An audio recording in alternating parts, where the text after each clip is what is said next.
Shalom, selamat pagi Bapak Ibu Saudara yang dikasihi Tuhan Yesus Kristus. Selamat berjumpa dalam renungan pada pagi hari ini. Doa dan harapan saya saudara semua ada dalam keadaan yang baik, sehat, penuh sukacita, dan berlimpah berkat Tuhan. Sebelum kita mendengarkan renungan firman Tuhan, mari kita berdoa. Bapa Surgawi, Bapa dalam nama Tuhan Yesus Kristus, kami bersyukur untuk berkat kemurahan-Mu. Tuhan sudah menjaga, melindungi kami dari malam hingga pagi ini. Dan kembali kami ada saat ini. Semuanya adalah anugerah-Mu. Karena itu kami syukuri berkat-Mu atas kami. Saat ini kami mau mendengar sabda firman-Mu. Urapilah kami Tuhan, agar kami mengerti dan dengan rela hati dan dengan sukacita melakukan setiap kehendak-Mu. Dalam nama Tuhan Yesus kami berdoa. Haleluya. Amin. Saudara yang dikasihi Tuhan, ayat renungan kita pada saat ini terdapat dalam Injil Matius 18 ayat yang ke-20. Tertulis demikian. Sebab di mana 2 atau 3 orang berkumpul dalam namaku, di situ aku ada di tengah-tengah mereka. Saudara yang dikasihi Tuhan, Abuna Yemataguh adalah nama dari sebuah gereja unik dari batu yang terletak di pegunungan batu Hausen Woreda di wilayah Tigray, Ethiopia. Letak gereja ini berada di ketinggian 2.580 meter dan untuk mencapainya harus didaki dengan berjalan kaki. Gereja ini terkenal karena kubah dan lukisan dindingnya yang berasal dari abad ke-5 serta arsitekturnya. Gereja ini terkenal sebagai gereja yang lokasinya tertinggi di dunia, tersulit untuk didatangi, dan paling bahaya untuk dicapai. Mengapa berbahaya? Tidak lain karena setiap orang yang mau ke sana harus mendaki dengan melepas sepatu supaya tidak mudah jatuh, dan tidak ada tali pengaman dalam pendakian. Namun yang luar biasa, pendeta dari gereja ini melakukan pendakian naik dan turun setiap hari. Mengapa gereja ini dibangun di ketinggian? Selain untuk menghindari musuh, filosofi tujuannya adalah untuk lebih mendekatkan diri kepada Tuhan di sorga. Bayangkan saudara, kalau setiap hari Minggu kita harus mendatangi gereja yang berlokasi seperti gereja Abuna Yemataguh ini. Kemungkinan besar kita akan enggan untuk datang. Syukurlah gereja yang ada di sekitar kita pada umumnya bisa dicapai dengan mudah dan tidak perlu bertaruh nyawa untuk mendatanginya.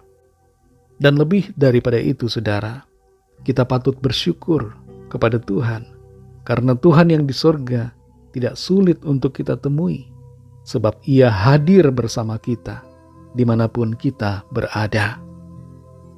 Dalam Matius 18 ayat 20 ini dikatakan, sebab di mana 2 atau 3 orang berkumpul dalam namaku, di situ aku ada di tengah-tengah mereka.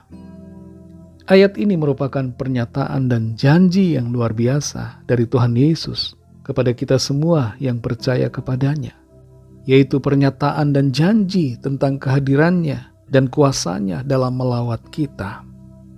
Satu hal yang dinyatakan Tuhan dari perkataannya ini adalah bahwa Ia ada dan hadir di segala tempat.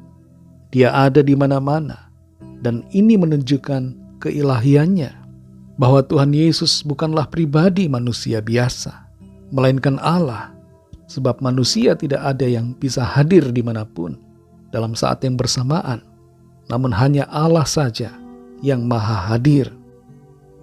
Kemahahadiran Tuhan secara roh memungkinkan kita untuk memiliki persekutuan dengan Tuhan dimanapun kita berada, entah itu di rumah, di dalam gedung gereja, di kota atau di desa, bahkan di tempat yang paling jauh atau terpencil sekalipun.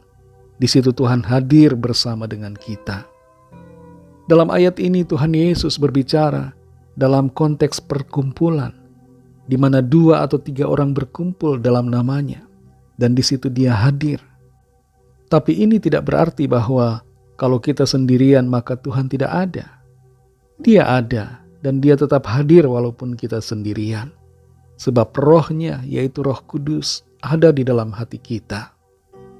Dalam Matius 28 ayat 20, Tuhan Yesus berfirman bahwa Ia menyertai kita senantiasa sampai akhir zaman.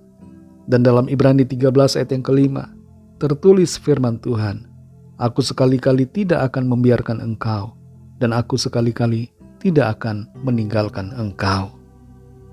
Saudara yang dikasihi Tuhan, kalau saat ini kita mengira bahwa Tuhan begitu jauh, mungkin ada yang merasa bahwa Tuhan sulit ditemui, atau kita merasa sudah begitu jauh dari Tuhan, merasa sendirian tanpa siapa-siapa. Sadari saudara, bahwa Tuhan ada bersama kita. Tidak perlu kita mencarinya jauh-jauh, sebab Ia ada bersama kita dan tinggal di dalam kita. Yang perlu kita lakukan hanyalah memanggil namanya, datang bersekutu dengannya, dimanapun kita berada pada saat ini. Panggillah namanya, sebutkan nama Tuhan Yesus. Dia hadir dan melawat kita, dimanapun kita berada pada saat ini. Mari kita berdoa. Terima kasih Tuhan, kami bersyukur kepadamu, oleh karena janji firman-Mu dan kebenaran yang Tuhan nyatakan, bahwa Engkau hadir bersama-sama dengan kami, dimanapun kami berada. Engkau tidak jauh ya Tuhan, tapi Engkau begitu dekat dengan kami. Bahkan Engkau ada di dalam kami.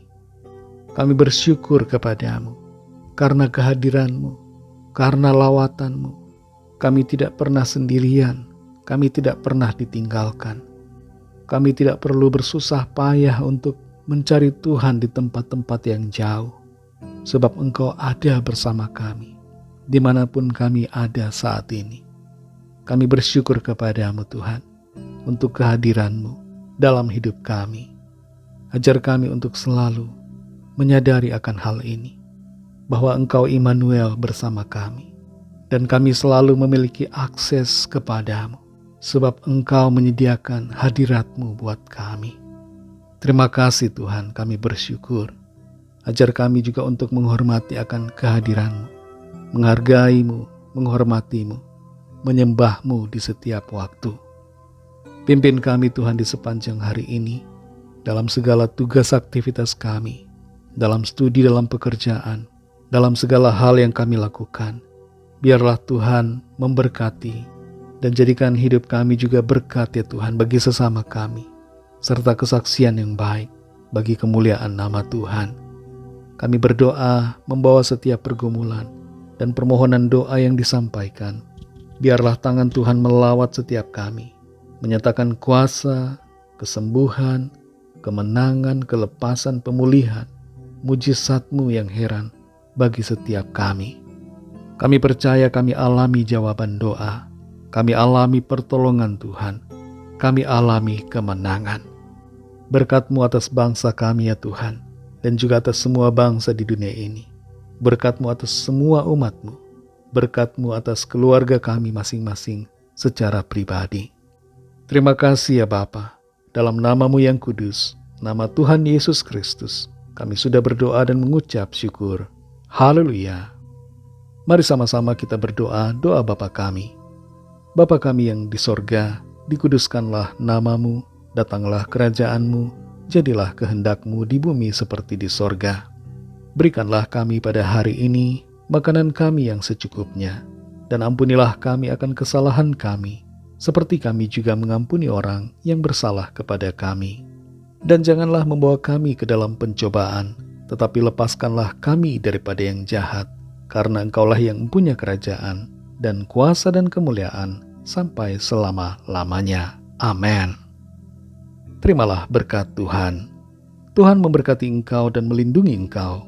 Tuhan menyinari engkau dengan wajah-Nya dan memberikan kasih karunia. Tuhan menghadapkan wajah-Nya kepadamu dan memberikan damai sejahtera. Berkat anugerah dari Bapa Surgawi, kasih karunia dari Tuhan Yesus Kristus, dalam persekutuan dengan Roh Kudus, menyertai kita semua sekarang ini dan sampai Maranatha Tuhan Yesus datang kembali, dan bahkan sampai selama-lamanya.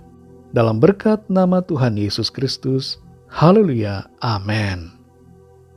Puji Tuhan, saudara yang dikasihi Tuhan, saya percaya firman Tuhan menjadi berkat dan kekuatan buat saudara semua, dan Roh Kudus akan menolong saudara untuk selalu hidup dalam kebenaran-Nya.